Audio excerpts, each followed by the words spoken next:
Hello student.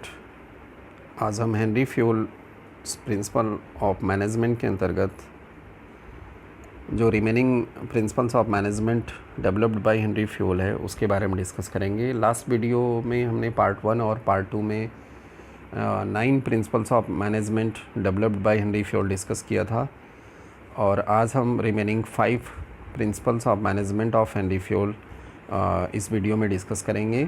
साथ में CBSE board exam में जो पूछे गए क्वेश्चंस हैं प्रीवियस ईयर्स में उससे भी डिस्कस करेंगे।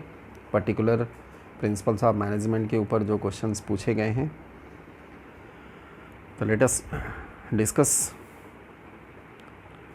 Next 10th principal of management Henry fuel ने जो डेवलप किया that is principle of stability of tenure of personal. Personal का मतलब यहाँ पर है एम्प्लॉयज़ से। हेनरी फ्यूल कहते हैं कि जो एम्प्लॉयज़ का ऑर्गेनाइजेशन के अंदर अपॉइंटमेंट किया जाएगा उसको एक सर्टेन टाइम सेटलमेंट के लिए दिया जाना चाहिए ताकि ऑर्गेनाइजेशन में वो प्रॉपर तरीके से अपने आप को एडजस्ट कर सके, सेटल डाउन हो सके, रूल्स एंड रेगुलेशन को प्रॉपरली समझ सके। ऐसा नहीं होना चाहिए कि उसको इनसिक्योरिटी फील हो, जॉब उसकी सिक्योर ना हो, और अगर इनसिक्योर होगा तो वो फिर अच्छे से अपनी जो आउटपुट है वो नहीं ले आ पाएगा और अल्टीमेटली उसको जॉब से जाना पड़ेगा, निकलना पड़ेगा। तो अगर आप उसको फ्रिक्वेंटली टर्नओवर ऑफ एम्प्लॉइज़ होगा तो ये ऑर्गेनाइजेशन के लिए अच्छा नहीं होगा। तो let us see in detail. According to Henry Fayol, this principle of management must provide the feeling of job security among the employees. Henry Fayol कहते हैं कि इस प्रिंसिपल ऑफ मैनेजमेंट के अकॉर्डिंग एम्प्लॉयज़ को जॉब सिक्योरिटी की feeling होनी चाहिए। Employees should not be moved from their position frequently to achieve success and maximum output from employees. Employees को बार बार जो है जॉब पोजीशन से हटाना नहीं चाहिए। ऑर्गेनाइजेशन को ये लगता है कि नहीं, इसको हटाने से, इसकी जगह दूसरे एम्प्लॉय को रखने से हमारा जो आउटपुट है टारगेट अचीव हो जाएगा, तो इसकी एफिशिएंसी ठीक नहीं है, इसको हटा देना चाहिए। तो ऐसा नहीं होना चाहिए। Any change in form of transfer, demotion, termination be avoided. वो कहते हैं कि कोई ट्रांसफ़र अगर आप करते हैं एक डिपार्टमेंट से दूसरे डिपार्टमेंट में, one place to another place, तो इसको नहीं होना चाहिए। साथ में एम्प्लॉय का डिमोशन नहीं होना चाहिए, उसको टर्मिनेट नहीं किया जाना चाहिए, because it take some time to a person to learn and get settle on a job. Henry Fayol कहते हैं कि एक एम्प्लॉय जब ऑर्गेनाइजेशन में ज्वाइन करता है तो कुछ समय लगता है उसको जॉब से रिलेटेड जितने भी एक्टिविटीज़ हैं उसको सीखने में, उस रूल्स एंड रेगुलेशन के अकॉर्डिंग जॉब पोजीशन पे सेटल डाउन होने में उसको कुछ समय लगता है। तो एक certain time should be given, means यहाँ पर स्टेबिलिटी होनी चाहिए उसके सेटल डाउन में। जैसे आप ज़्यादातर देखते हैं कुछ डिपार्टमेंट्स हैं जहाँ पे 6 मंथ की ट्रेनिंग कराई जाती है, क्योंकि जॉब का नेचर इस तरीके का होता है, कॉम्प्लिकेटेड होता है, जहाँ पे उसको ट्रेनिंग प्रोवाइड की जाती है ताकि जब वो रियल वर्क सिचुएशन में आए तो प्रॉपर तरीके से काम करे और कोई भी मिस हैंडलिंग ना हो, कि कोई एक्सीडेंट ना हो, रिसोर्सेज का प्रॉपर यूज़ हो। इसलिए हेनरी फ्यूल कहते हैं कि stability of tenure of personal होना चाहिए। एम्प्लॉइज़ की जॉब में सेटल होने के लिए एक सर्टेन टाइम दिया जाना चाहिए, किसी एक गलती पर उसको निकाला नहीं जाना चाहिए। अगर एक ऑर्गेनाइजेशन इस प्रिंसिपल ऑफ मैनेजमेंट को फॉलो करता है तो इसका जो पॉजिटिव इफ़ेक्ट होगा, सबसे पहला जो that is job security. Employ के मन में फीलिंग होगी कि नहीं, हमारी जॉब सिक्योर है, तो फिर वो अपना बेस्ट आउटपुट ले आएगा। No wastage of time and resources. यहाँ पर wastage of time and resources नहीं होगा। जैसे हम एक एम्प्लॉय को रखे, उसको हमने निकाल दिया, अच्छा नहीं किया, फिर दूसरे को रखा, फिर उसको ट्रेन किया, फिर वो काम करना शुरू किया, फिर गलती किया, निकाल दिया। तो इस तरीके से हम बार बार निकालते जा रहे हैं एक एक एम्प्लॉय को, फिर एक नए को ले आ रहे हैं, फिर इसकी गलती पे निकालते जा रहे हैं। तो यहाँ पर wastage of time and resources हो रहा है, तो ऐसा नहीं होना चाहिए। तो अगर एम्प्लॉय को जॉब सिक्योरिटी देते हैं, उसको सर्टेन टाइम देते हैं, तो no wastage of time and resources होगा। और नेक्स्ट जो पॉजिटिव रिज़ल्ट मिलेगा, maximum contribution of employees organisation को मिलेगा। ऑर्गेनाइजेशन में एम्प्लॉय जब सेफ़ रहेगा, सिक्योर रहेगी उसकी जॉब, तो अपना मैक्सिमम इनपुट ले आएगा और आउटपुट ऑर्गेनाइजेशन में देगा। Employees should not be moved frequently from one job position to another. The period of service in a job should be fixed. एक certain time उसको दिया जाना चाहिए, ये इसका मतलब है। अगर एक ऑर्गेनाइजेशन इस प्रिंसिपल ऑफ मैनेजमेंट को फॉलो नहीं करता है तो what will be the consequences, उसका परिणाम क्या आएगा? Wastage of resources in learning the job होगा। बार बार एम्प्लॉय आएंगे तो जाहिर सी बात है आप उसको बार बार सिखाएंगे और फिर वो सीखेगा, कोई गलती वो हमने निकाल दिया, फिर एक नया, फिर उसको सिखाया, तो यहाँ पे जो रिसोर्सेज यहाँ पर हैं उसको सिखाने में हम यूज़ कर रहे हैं, तो वेस्टेज ऑफ रिसोर्सेज होगा। Frustration and dissatisfaction among employees, अगर एम्प्लॉयज़ को ये लगता है कि नहीं यहाँ पे अगर हमें निकाला जा सकता है, किसी भी समय निकाला जा सकता है, तो एम्प्लॉयज़ फ्रस्ट्रेटेड हो जाएगा और वो डीमोटिवेटेड होगा और जॉब से रिलेटेड उसके माइंड में सेटिस्फैक्शन के बजाय डिससेटिस्फैक्शन डेवलप होने लगेगा। और जब डिससेटिस्फाई होगा तो डेफिनेटली वो अपना बेस्ट ऑर्गेनाइजेशन को नहीं दे पाएगा। तो इसलिए हेनरी फ्योल ने कहा कि stability of tenure of personal organisation में होना चाहिए। Only then an employee can give his best output to the organisation. Next principle पर आते हैं, प्रिंसिपल ऑफ ऑर्डर। यहाँ पर ऑर्डर का मतलब आप आदेश नहीं समझेंगे, यहाँ पर ऑर्डर का मतलब होता है एक प्रॉपर सीक्वेंस, एक सिस्टमेटिक अरेंजमेंट। अब सिस्टमेटिक अरेंजमेंट क्या होना चाहिए? हेनरी फ्योल कहते हैं कि systematic arrangement of men material and other resources of organisation.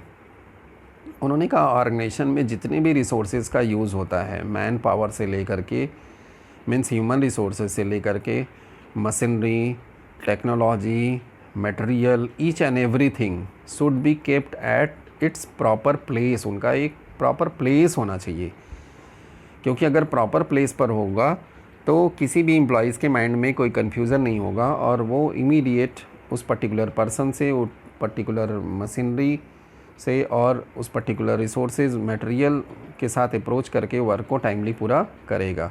तो इसलिए प्रॉपर सीक्वेंस में सिस्टमेटिकली अरेंज्ड होना चाहिए। Let us see in detail. Order means here systematic arrangement of main and material. As per this principle, there should be a proper place for everything like material, machine and everyone, main, that is human resource in an organization. Henry Fayol कहते हैं कि organisation के अंदर systematic arrangement होना चाहिए main and material का, उनका proper place होना चाहिए।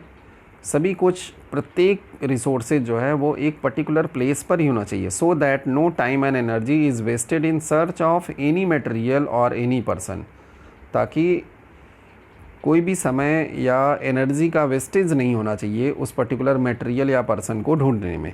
जब प्रॉपर प्लेस होगा तो पर्सन इमीडिएटली उसी पर्टिकुलर प्लेस पर अप्रोच करेगा और उसका यहाँ पर टाइम एंड एनर्जी दोनों बच जाएगा।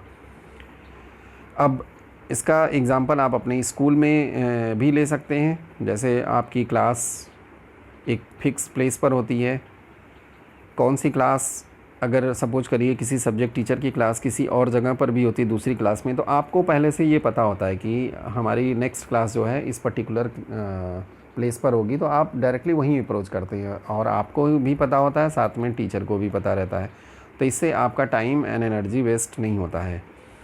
लेकिन अगर यही नहीं पता हो कि कहाँ पर अगली क्लास होनी है, तो आप सर्च करेंगे, एक तो टीचर को खोजने में सर्च करेंगे, दूसरा प्लेस खोजने में आपको वक्त लगेगा और इससे क्या होगा कि टाइम और एनर्जी दोनों वेस्ट होगा। इसी तरह बिजनेस ऑर्गेनाइजेशन में जो मटेरियल है उसका स्टोर कहाँ पर है, उसका एक फ़िक्स प्लेस होना चाहिए, वर्कशॉप का फ़िक्स प्लेस होना चाहिए, पर्टिकुलर पर्सन जो स्पेशली ऑफिस में बैठते हैं या कहीं पर कोई ऑपरेटर है उसका जो केबिन है, इन सभी का जो प्लेस होना चाहिए वो पर्टिकुलर जगह पर फिक्स्ड होना चाहिए, उसमें कोई चेंजेस नहीं होना चाहिए।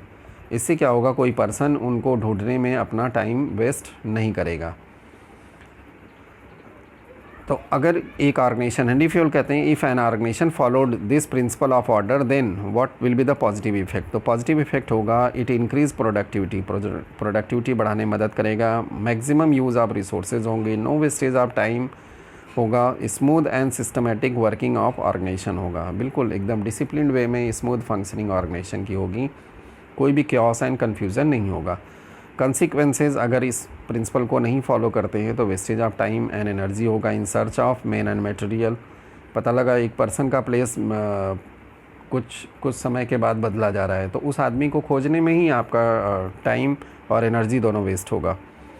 Not able to contact the people at right time, उस पर्टिकुलर पर्सन को आप सही समय पर कांटेक्ट नहीं कर पाएंगे जिस समय ज़रूरत होगी। इसलिए हेनरी फ्यूल कहते हैं कि सभी का सिस्टमेटिक अरेंजमेंट होना चाहिए और एक फ़िक्स्ड प्लेस होना चाहिए, प्रॉपर प्लेस होना चाहिए, तो इससे हम बच सकते हैं और wastage of time and energy दोनों को बचा सकते हैं और गोल अचीवमेंट टाइमली हो सकता है। मीन्स ये एफिशिएंसी एंड इफ़ेक्टिवनेस दोनों लाने में मदद करेगा।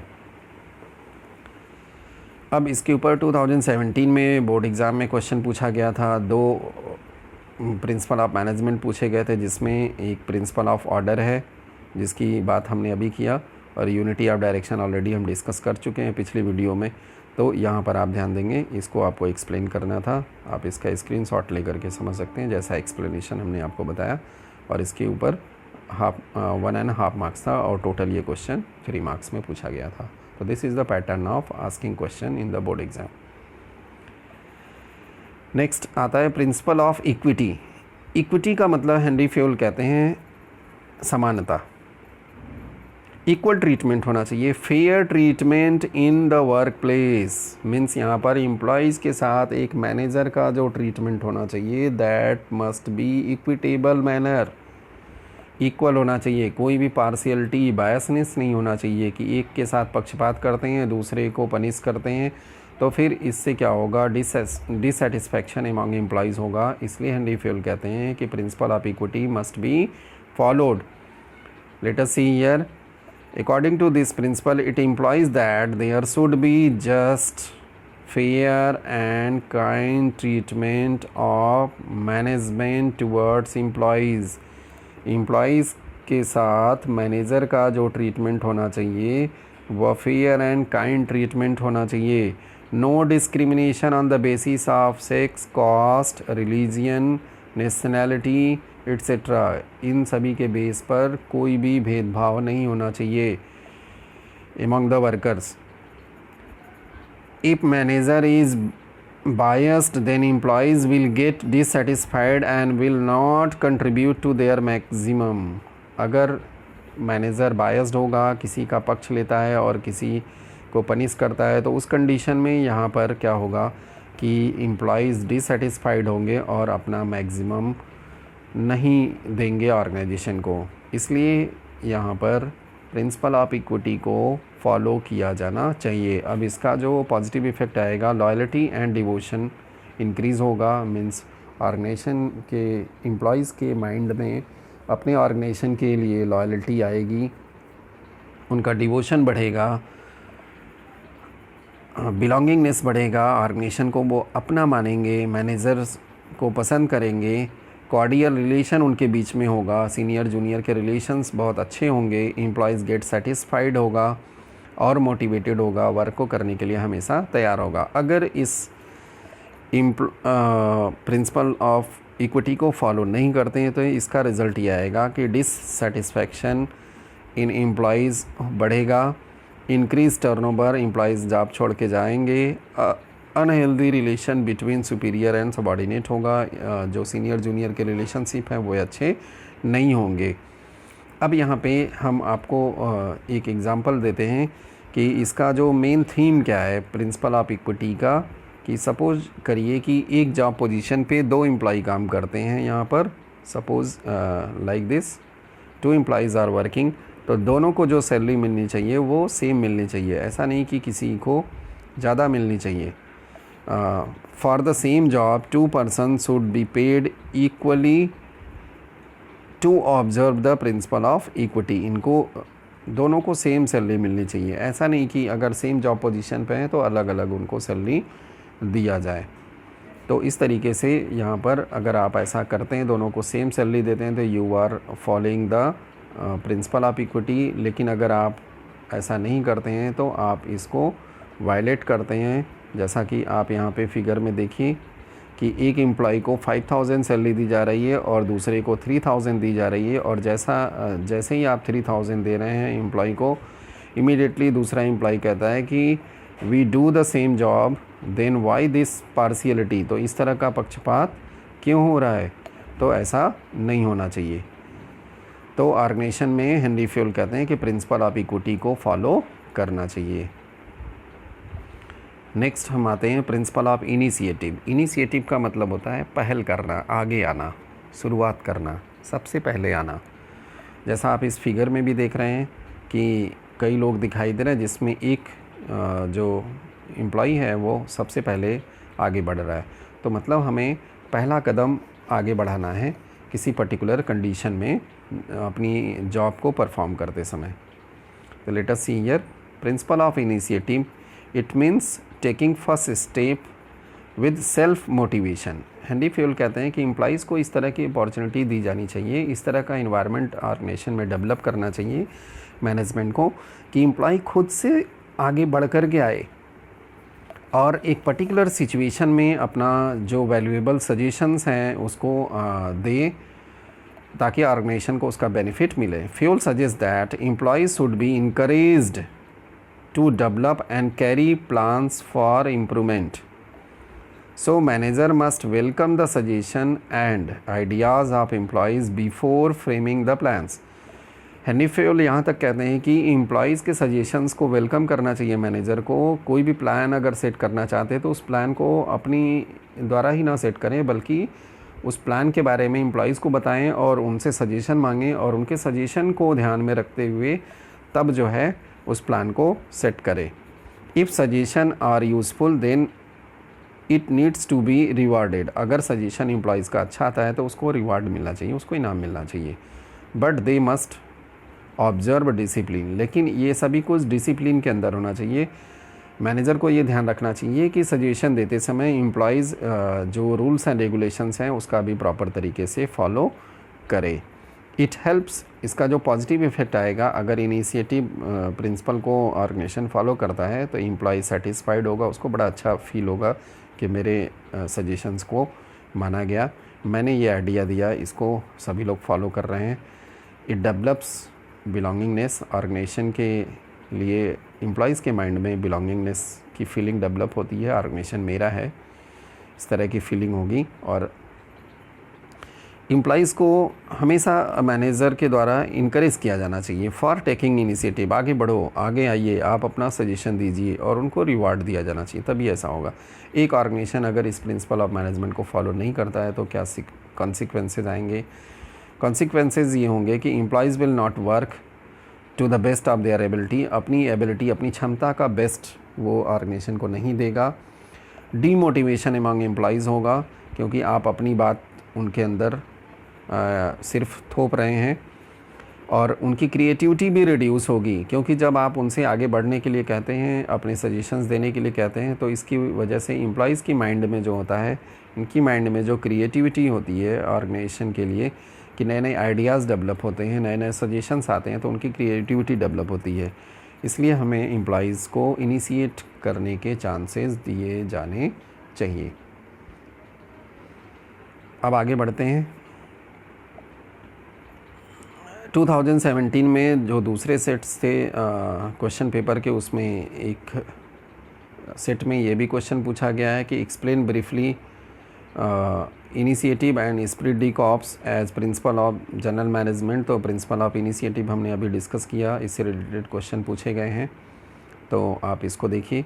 प्रिंसिपल ऑफ इनिशिएटिव ये भी क्वेश्चन 3 मार्क्स में पूछा गया था, तो जिसमें हमने आपसे बात किया इस principle of initiative, it states that the worker should be encouraged to develop and carry out their plans for improvement in the organisation. It does not mean going against the established practices of company for the sake of being different। हमने अभी आपसे बात किया कि ये initiative के जो chances दिए जाना चाहिए एम्प्लॉइज़ को, प्रॉपर डिसिप्लिन के रूल के अकॉर्डिंग होने चाहिए, कभी भी इनडिसिप्लिन को बढ़ावा नहीं दिया जाना चाहिए, लेकिन एम्प्लॉइज़ को इनकरेज करने के लिए, उनका बेस्ट पाने के लिए उनको इनिशिएट करने के चांसेस दिए जाने चाहिए। तो हेनरी फ्यूल का ये 13 प्रिंसिपल था। अब आगे बढ़ते हैं लास्ट प्रिंसिपल की तरफ, that is principle of spirit de corps, और इसको टीम स्पिरिट भी कहते हैं, टीम वर्क भी कहते हैं। जैसा आप फिगर में देख रहे हैं, सभी लोग मिल करके किसी पर्टिकुलर टारगेट की तरफ बढ़ने की सोच रहे हैं। According to Henry Fayol, this principle of management says that employees must encourage, management को क्या करना है, अपने एम्प्लॉयज़ को इनकरेज करना है, प्रमोट करना है, उनके अंदर एक टीम स्पिरिट की फीलिंग को डेवलप करना है, यूनिटी एंड हार्मनी को डेवलप करना है, ताकि वो सभी एक साथ एक टीम मेंबर की तरह काम करें, लाइक दिस। इस तरह की फीलिंग उनके बीच में ले आनी, इस तरह की फीलिंग उनके बीच में ले आनी कि सब लोग मिल करके काम करें। This will bring coordination. अगर ऐसा होता है तो हेनरी फ्योल कहते हैं कि ऑर्गेनाइजेशन में जो कोऑर्डिनेशन है एक दूसरे के बीच में, एक डिपार्टमेंट से दूसरे department, one employee to another employee, ये बढ़ेगा एंड ऑर्गेनाइजेशन अपना टारगेट अचीव करेगा आसानी से। Manager should replace I with we. Henry Fayol कहते हैं कि मैं के बजाय हम की भावना को डेवलप करना है, मैं नहीं होना चाहिए, क्योंकि कोई भी गोल अचीव करने में सिर्फ एक सिंगल पर्सन, इंडिविजुअल का रोल नहीं होता है, बल्कि पूरी टीम का होता है। इसलिए वी की फीलिंग आनी चाहिए सभी लोग, हम लोग। It develops feeling of mutual trust and belongingness. इसकी अगर इस प्रिंसिपल को फॉलो किया जाता है तो इसमें म्यूचुअल ट्रस्ट, एक दूसरे पर विश्वास बढ़ता है, और ऑर्गेनाइजेशन के प्रति बिलोंगिंगनेस की फीलिंग होती है, टीम के प्रति बिलोंगिंगनेस की फीलिंग होती है। जैसे आप गेम में देखते हैं कि each and every player of the team do their best to win the match. बिल्कुल उसी तरीके से हेनरी फ्योल कहते हैं, जिस तरीके से एक गेम के अंदर जो प्लेग्राउंड में टीम होती है, उसके सभी खिलाड़ी एक दूसरे के साथ मिल करके इस तरीके से मैच खेलते हैं कि हम मैच जीतेंगे। बिल्कुल उसी तरीके से ऑर्गेनाइजेशन में भी लोगों के बीच में एक टीम स्पिरिट की फीलिंग होनी चाहिए, और तभी उनका कोऑर्डिनेशन मिलेगा, और जो हमारा टीम है, जो एम्प्लॉयज़ की टीम है, वो विन करेगी, मीन्स ऑर्गेनाइजेशन के गोल को अचीव करेगी। इसका पॉजिटिव इफेक्ट ये होगा कि इट डेवलप्स टीम स्पिरिट की फीलिंग बढ़ेगी, अचीवमेंट ऑफ गोल, ग्रुप गोल होगा, मिनिमाइजेज पेनल्टीज़, यहाँ पर पेनल्टीज़ कम से कम होंगी, क्योंकि सब लोग मिल के काम करेंगे तो गोल अचीव होगा एंड डिसिप्लिन नहीं होगा, और गुड वर्किंग कंडीशन होगा, क्योंकि हारमोनियस इन्वायरमेंट डेवलप होगा जब, तो ऑर्गेनाइजेशन के अंदर एम्प्लॉयज़ एक दूसरे के साथ कोऑपरेट करेंगे, तो बहुत ही अच्छी वर्किंग कंडीशन का एक अच्छा इन्वायरमेंट, हेल्दी इन्वायरमेंट क्रिएट हो जाएगा। अगर ऑर्गेनाइजेशन में इस प्रिंसिपल को फॉलो नहीं किया जाएगा तो हेनरी फ्योल कहते हैं कि team goal may not be achieve. जो टीम का गोल है, जो ग्रुप का गोल है, जो पर्टिकुलर डिपार्टमेंट का गोल है, वो अचीव नहीं होगा। जैसे सपोज करिए कि प्रोडक्शन डिपार्टमेंट है, इसके कुछ एम्प्लॉय साथ नहीं देते हैं, तो प्रोडक्शन का जो टारगेट था वो अचीव नहीं होगा। इसलिए सबको मिल कर के काम करना है। स्टोर कीपर है, उसको अपना रोल ऑपरेट करना है, ऑपरेटर है तो उसको अपना रोल प्ले करना है, और सबको ये फील करते रहना है कि हम इस टीम के ही एक इंटीग्रल पार्ट हैं और हमें अपना बेस्ट ले आना है, तभी हमारा प्रोडक्शन डिपार्टमेंट का टारगेट अचीव होगा।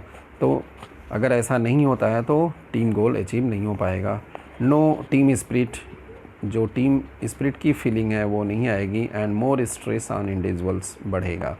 तो इंडिविजुअल्स के ऊपर ज़्यादा अपना स्ट्रेस बढ़ेगा, हम लोग सिर्फ अपने काम को ही ध्यान देंगे कि मुझे तो अपना ही काम करना है, बाकी लोगों से हमें मतलब नहीं है। तो इस तरह की जब फीलिंग होगी तो नॉन अचीवमेंट ऑफ ऑर्गेनाइजेशनल गोल की तरफ बढ़ावा मिलेगा। तो इसलिए ऐसा नहीं होना चाहिए, बल्कि क्या होना चाहिए, स्पिरिट डी कॉर्प्स को बढ़ावा मिलना चाहिए, टीम स्पिरिट की फीलिंग को डेवलप करना चाहिए मैनेजर को। तो ये थे हेनरी फ्योल के 14 principles of management. I hope आपको समझ में आया होगा। अब आगे बढ़ते हैं, इसके ऊपर भी कुछ क्वेश्चंस हैं बोर्ड एग्ज़ाम में। एक सेट में जो अभी हमने डिस्कस किया था, explain briefly initiative and spirit de corps as principle of general management, तो इसका ये आंसर बनता है। तो आप इसका स्क्रीनशॉट लेकर के इसको देख सकते हैं। 1.5 मार्क्स में पूछा गया था, टोटल मार्क्स 3 मार्क्स। तो इस तरीके से इसको एक्सप्लेन करेंगे, आई को रिप्लेस करेंगे वी से, जिससे क्या होगा, हम की भावना होगी, मैं की भावना ख़त्म हो जाएगी और ऑर्गेनाइजेशन के अंदर टीम स्पिरिट की फीलिंग डेवलप हो जाएगी। नेक्स्ट आगे बढ़ते हैं, कुछ रिव्यू क्वेश्चन लेकर के आए आपके लिए। How management principles are derived, ये पूरे अब तक के जितने भी टॉपिक हमने डिस्कस किए उन सबसे रिलेटेड क्वेश्चंस हैं, तो इसको भी आप देख लें। डीप ऑब्जर्वेशन रिपीटेड एक्सपेरिमेंट किया गया था मैनेजमेंट ऑथर्स के द्वारा, तब जा करके प्रिंसिपल्स ऑफ मैनेजमेंट को डेवलप किया गया। Which principle of management insist on orderly arrangement of main and material, जैसा कि हमने अभी डिस्कस किया था कि प्रिंसिपल ऑफ ऑर्डर कहता है कि मेन एंड मटेरियल का प्रॉपर अरेंजमेंट होना चाहिए। In a company there are 4 departments for finance, marketing, production and human resources development. Identify the principle of management used in this company.